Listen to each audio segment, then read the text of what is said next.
Olá, alunos da nossa querida Faculdade Evangélica de Senador Canedo. Mais uma vez, estamos aqui para a nossa segunda aula de Direito Constitucional, nossa segunda semana de estudos, e a aula de hoje é um tema muito importante, é um tema muito interessante e a gente vai estudar então as formas de Estado. Pessoal, nós vimos na primeira aula que o Estado, né, é o elemento orgânico, né, ao qual aglutina aí, né, ao qual junta, né, três outras características, né, um povo, né, um território e também um governo, né, um poder político.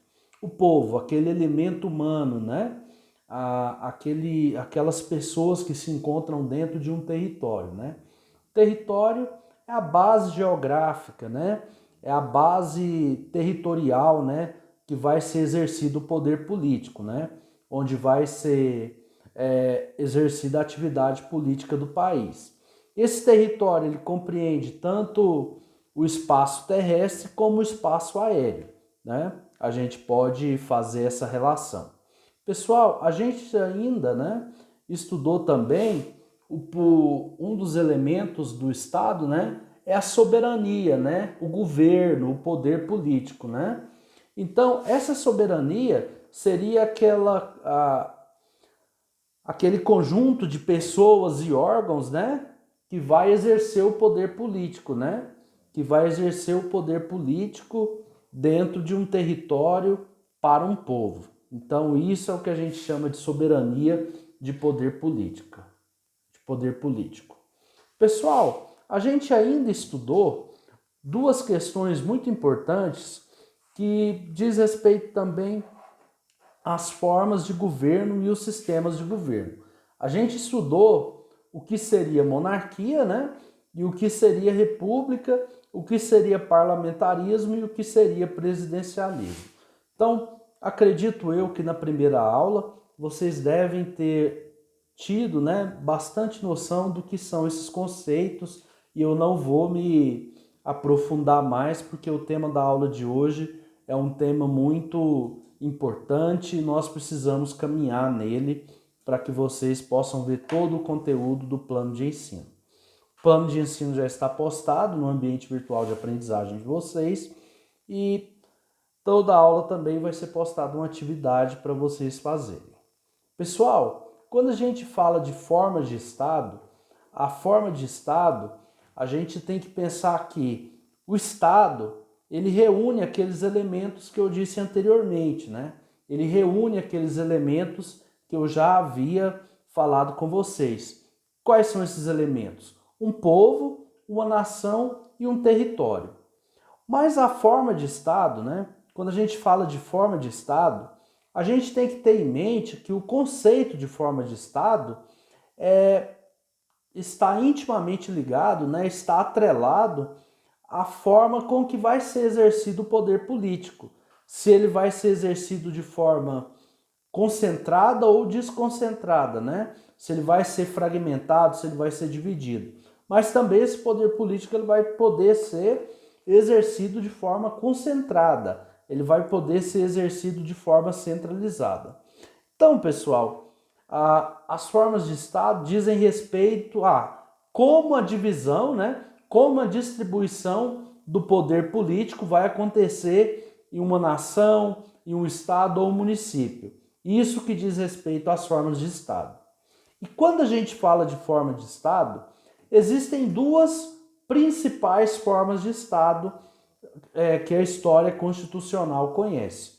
A primeira forma de Estado fala do Estado unitário ou Estado simples.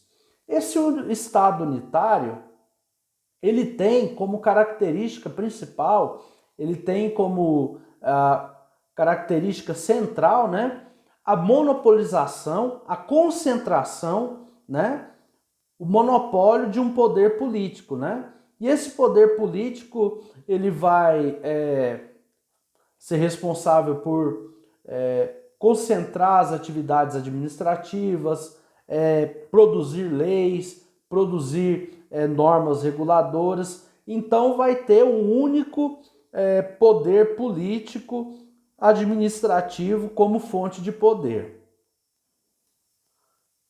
Ainda nesse estudo do Estado unitário puro, a gente vai ver que a doutrina, né, os livros de direito constitucional, eles dividem ainda esse Estado unitário em Estado unitário puro e Estado unitário descentralizado.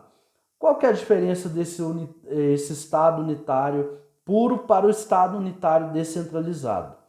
No Estado unitário puro, a gente vê que as características de centralização do poder, elas são características mais robustas, mais fortes, né?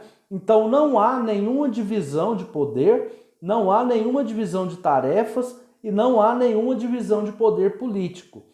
O ente federado, né, a União, né, no caso, ela concentra todos os poderes na mão de um ente federado só. Então eu não tenho um poder político municipal, eu não tenho um poder político estadual. Então esse poder político, ele está totalmente concentrado na mão de um ente administrativo, né? Um ente político. Mas também, pessoal, existe aquilo que a gente chama de Estado unitário descentralizado. O que visa esse Estado unitário descentralizado? Qual que é o conceito desse Estado unitário descentralizado? Pessoal, a gente viu que uma das fortes características do Estado unitário é a concentração, né? É a reunião total de poder, né? Mas quando a gente fala de Estado unitário descentralizado, algumas funções, algumas tarefas, né? Algumas divisões, né? Algumas competências eu divido, né? Então eu tenho uma certa descentralização política, mas eu ainda concentro a maioria dessas atividades políticas do Estado, né? Então eu posso descentralizar alguma decisão política, né?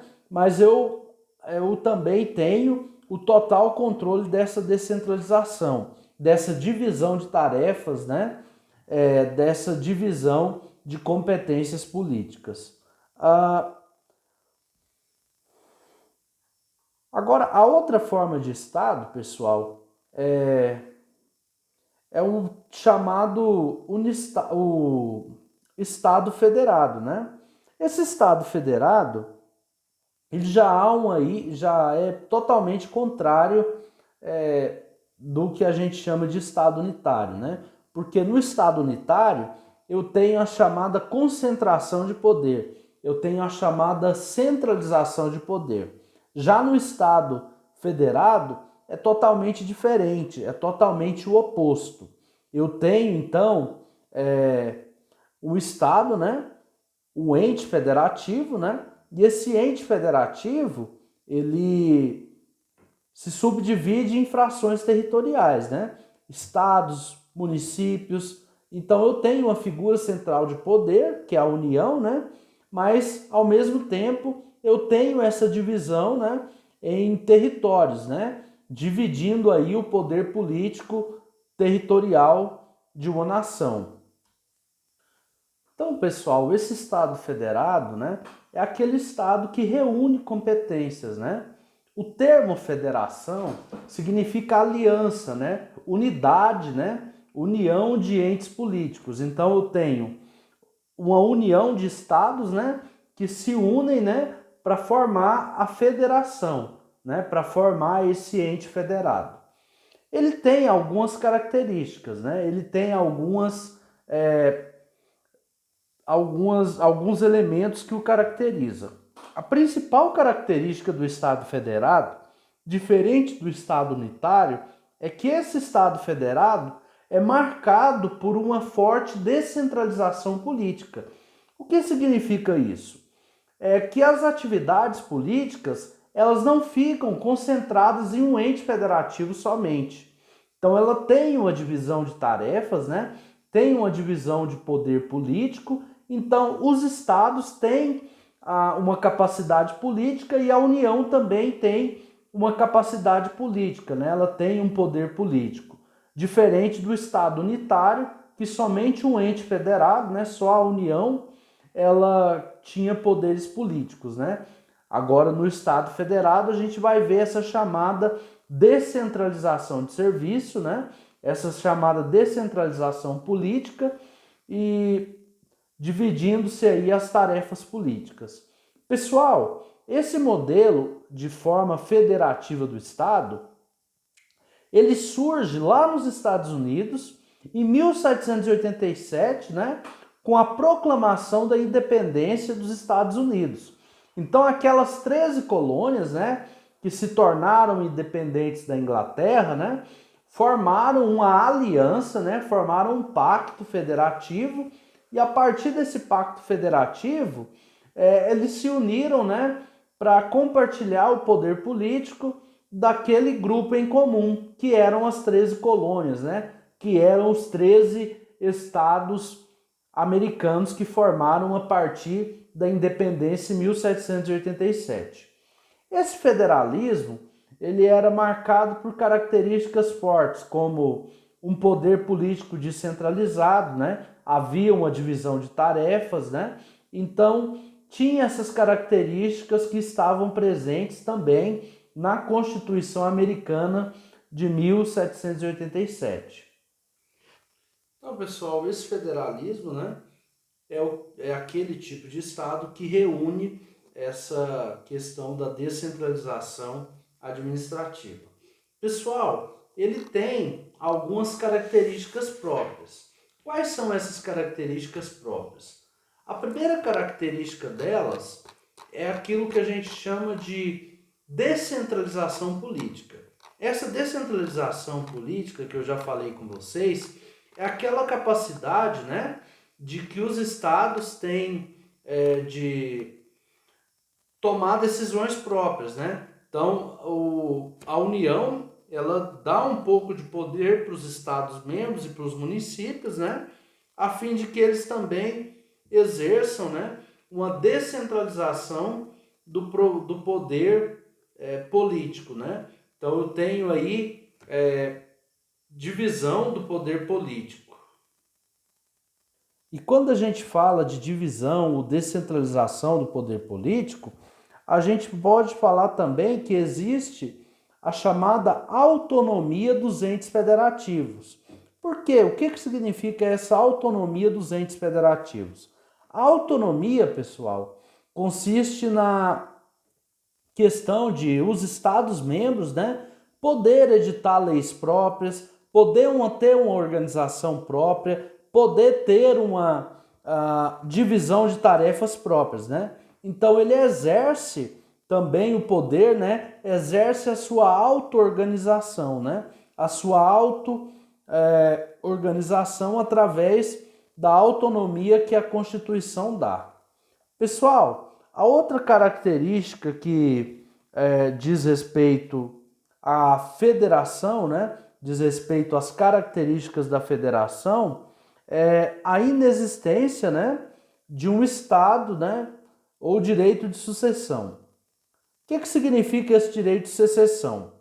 Pessoal, uma vez que existe um pacto federativo, uma vez que existe uma instituição federal, né, uma vez que existe uma entidade federal, os Estados-membros, os municípios, eles não podem vir a romper esse pacto federativo. O que significa? Que eu não posso ter dentro do território nacional uma revolta que possa estabelecer aí o fim do pacto federativo, né? Que um outro estado possa se tornar um país. Então, isso não pode acontecer dentro do Estado federado. O Estado federado, uma vez que há uma federação, uma vez que existe essa federação tem que ser mantida, né?